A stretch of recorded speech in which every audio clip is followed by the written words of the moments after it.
Assalamualaikum warahmatullahi wabarakatuh. Alhamdulillahi wahdah. Wassalatan wassalaman ala man la nabiyya ba'dah. Amma ba'd. A'udzu billahi minasyaitonir rajim. Aku berlindung kepada Allah daripada syaitan yang direjam. Istilahnya kita panggil al-isti'adzah. Isti'adzah dari sudut bahasa artinya mohon perlindungan. Dari sudut istilah bermaksud kita mohon daripada Allah Subhanahu Wa Taala perlindungan daripada syaitan yang direjam. Apa hukum kita membaca isti'adzah? Ulama sepakat kita sangat-sangat dituntut untuk memulakan membaca Al-Quran dengan lafaz isti'adzah berdasarkan firman Allah Subhanahu Wa Taala dalam surah An-Nahl ayat 98. Fa idza qara'tal Quran fasta'id billahi minasyaitonir rajim. Apabila engkau hendak memulakan bacaan Al-Quran, wahai Muhammad, hendaklah engkau mulakan dengan memohon perlindungan daripada Allah daripada syaitan yang direjam. Namun berlaku perselisihan pendapat. Ada yang mengatakan hukumnya wajib. Wajib hukumnya memulakan bacaan dengan isti'adzah menurut pendapat mazhab mereka. Ada juga yang mengatakan hukumnya sunat memulakan bacaan Al-Quran dengan isti'adzah. Kedua-duanya menggunakan dalil yang sama yang saya bacakan sebentar tadi. Sirah, bentuk isti'adzah. Bentuk isti'adzah pula ada yang mengatakan ulama ahli Qur'an semua sepakat, semua setuju. A'udzubillahi minasyaitonir rajim. Aku mohon perlindungan daripada Allah daripada syaitan yang direjam. Namun ada juga bentuk yang lain seperti a'udzubillahi minasyaitan, juga a'udzubillahis samii'il 'aliim minasyaitonir rajim. Keadaan bila kita nak baca isti'adzah secara jelas dan bila pula keadaan kita perlu membaca isti'adzah secara tersembunyi. Keadaan secara jelas. Yang pertama, apabila kita hendak membaca Al-Quran secara jelas. Kita memang nak membaca Al-Quran dengan suara yang jelas. Jadi kita wajib, kita perlu memulakan membaca isti'adzah juga dengan suara yang jelas. Keadaan yang kedua, kita perlu membaca isti'adzah dengan jelas apabila kita membaca Al-Quran dalam kelompok. Contohnya, kita membaca Al-Quran dalam tadarus Al-Quran, dalam bertadarus, dalam berkelompok.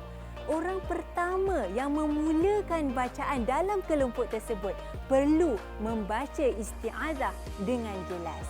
Apa kelebihannya? Kelebihannya apabila kita mula baca isti'adzah, kita baca a'udzubillahi minasyaitonir rajim, kita dapat menarik tumpuan orang sekeliling untuk mendengarkan bacaan kita. Kerana isti'adzah ini adalah tanda atau syiar kita akan membaca Al-Quran. Bila pula keadaan kita perlu membaca isti'adzah secara tersembunyi? Keadaan yang pertama, apabila kita hendak membaca Al-Quran secara perlahan, secara tersembunyi, maka bolehlah kita membaca isti'adzah secara tersembunyi juga. Tidak perlu kita membaca isti'adzah dengan kuat kemudian membaca Al-Quran secara perlahan. Tidak, boleh dibaca secara tersembunyi juga.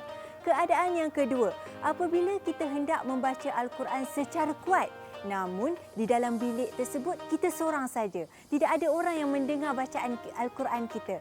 Jadi kita boleh mulakan bacaan isti'adzah secara tersembunyi, kemudian kita baca Al-Quran secara jelas.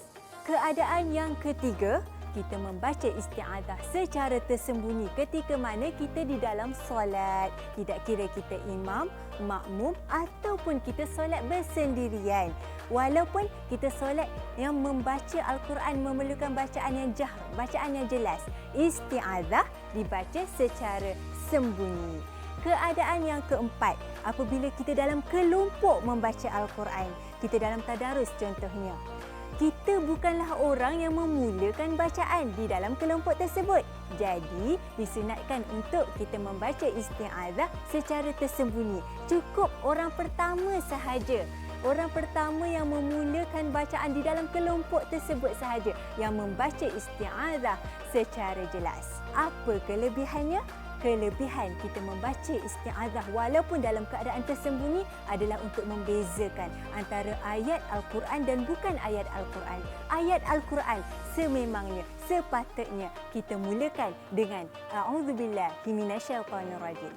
Apabila kita terputus bacaan, kita terputus bacaan secara tidak sengaja. Contoh, kita terbersin atau kita kita berdehem atau kita berkata-kata, ada orang yang menegur bacaan kita berkaitan dengan ayat yang sedang kita bacakan. Contoh, apabila kita sedang baca ada yang menegur, barisnya silap dan sebagainya, hukum tajwidnya silap dan sebagainya. Jadi keadaan ini kita tidak perlu mengulang isti'adzah. Sebaliknya kita hanya meneruskan bacaan sahaja. Namun, jika bacaan kita terputus dengan sengaja, contoh ada orang yang memberi salam atau kita sedang membaca Al-Quran kemudian kita nak tegur anak kita, kita memutuskan bacaan kita dengan sengaja, maka keadaan ini wajib kita mengulang semula isti'adzah. A'udzubillahi minasyaitonirrajim. Aku berlindung kepada Allah daripada syaitan yang direjam. Sekian untuk perkongsian kali ini. Jangan lupa like, komen, share, subscribe YouTube channel Katatib Al-Quran. Follow juga semua sosial media Katatib Al-Quran. Segala yang baik itu datangnya daripada Allah Subhanahu Wa Taala. Wabillahi taufiq wal hidayah. Wassalamualaikum warahmatullahi wabarakatuh.